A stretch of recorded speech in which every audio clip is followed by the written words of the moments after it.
माननीय मोदी जी की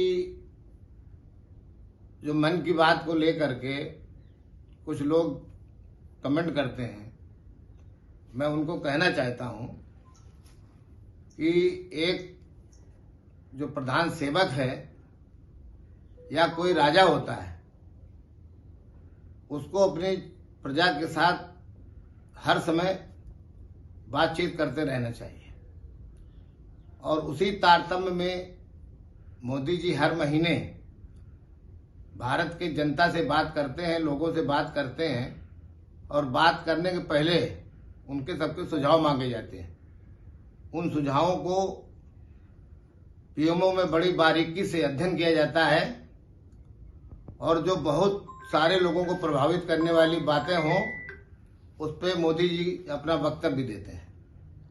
इन संबंध में मैं कहना चाहता हूं कि अशोका द ग्रेट जो इस देश का सम्राट हुआ, उस समय ये संचार सुविधाएं नहीं थी।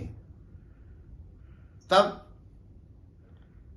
अशोका अपनी विचार, अपनी बातें शिलापटों में लिखवा करके और गांव-गांव में लगवाने का काम करता था, जिससे जनता के बीच में संवाद जाए और लगातार उनके साथ उनका संवाद बना रहे।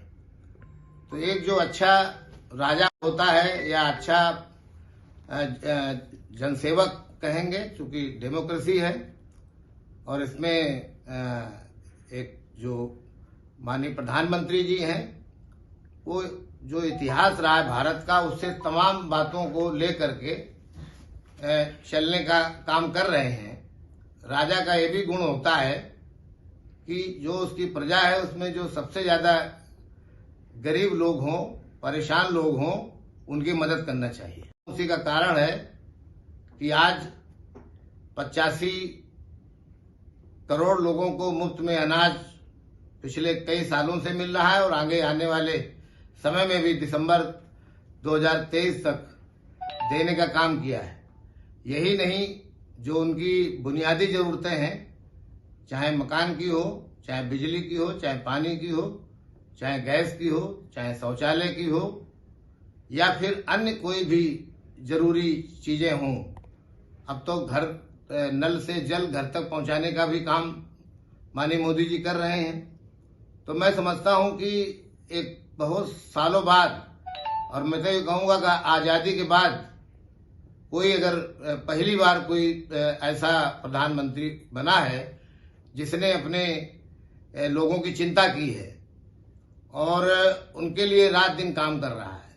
इससे ज्यादा और क्या हो सकता है कि उनकी मां की अभी देहावसान हुआ और उस दिन भी उन्होंने अपने कोई कार्यक्रम नहीं छोड़े और उस कार्यक्रम को किया। तो इसलिए वो तमाम उन बातों को लेकर के जो एक राजा के अंदर अच्छे गुण होना चाहिए, एक ऐसा गुण भी राजा के अंदर होना चाहिए कि जिसके नीति से दुनिया के देश, पड़ोसी देश उसको जो है क्या नाम, उसका लोहा माने, ज्यादा तवज्जो नहीं देते थे। आज अमेरिका जैसा देश भारत को पूरी तरीके से तवज्जो दे रहा है। और यही नहीं, यूक्रेन और रूस की जो युद्ध हुआ या युद्ध चल रहा है, उसमें भी तमाम देशों ने हाथ खींचे, लेकिन माननीय मोदी जी ने हरदम युद्ध विराम के लिए कोशिश की। और यही नहीं, रूस से उन्होंने तेल लेने का काम बंद नहीं किया। एक योग्य प्रधानमंत्री इस देश को मिला है, तो इस देश के लोगों से मैं कहना चाहता हूं, खास तौर से विरोधी पार्टी के लोगों से कहना चाहता हूं कि वो भी सहयोग करके देश को बनाने में, इसके उत्थान में, उन्नति में हाथ बटावें, बजाय कि जो है केवल एक ही मिशन में लगे हैं कि मोदी जी को गाली देना है या मोदी जी को हटाना है। ठीक है, आप कंस्ट्रक्टिव अप्रोच करें, उसमें कहीं कोई दिक्कत वाली बात नहीं।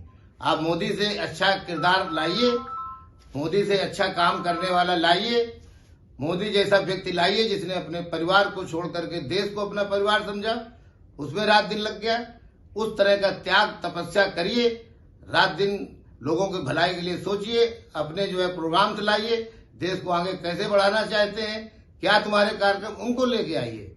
ये जबरदस्ती जो है भारत जोड़ो यात्रा निकाल करके और हुड़दंग मचाने से कहीं कोई हल निकलने वाला नहीं है। हम लोग भी जब बचपन में छोटे थे तो गांव में हाथी आता था तो पूरा गांव उसके पीछे पीछे भागता था। हाथी निकल जाता तो फिर लोग अपने काम पे लग जाते थे। इसलिए मैं सभी लोगों से यही कहना चाहूंगा कि मोदी जी के अंदर मैं समझता हूं कि कोई भी मुझे तो कोई भी उनको कमी नजर नहीं आती है।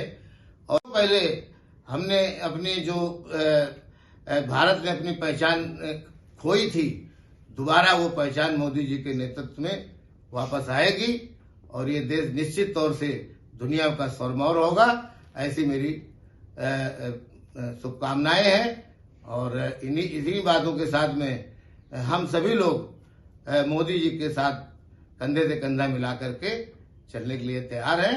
जहां तक वो जाएंगे हम लोग वहां तक जाएंगे। बहुत बहुत धन्यवाद।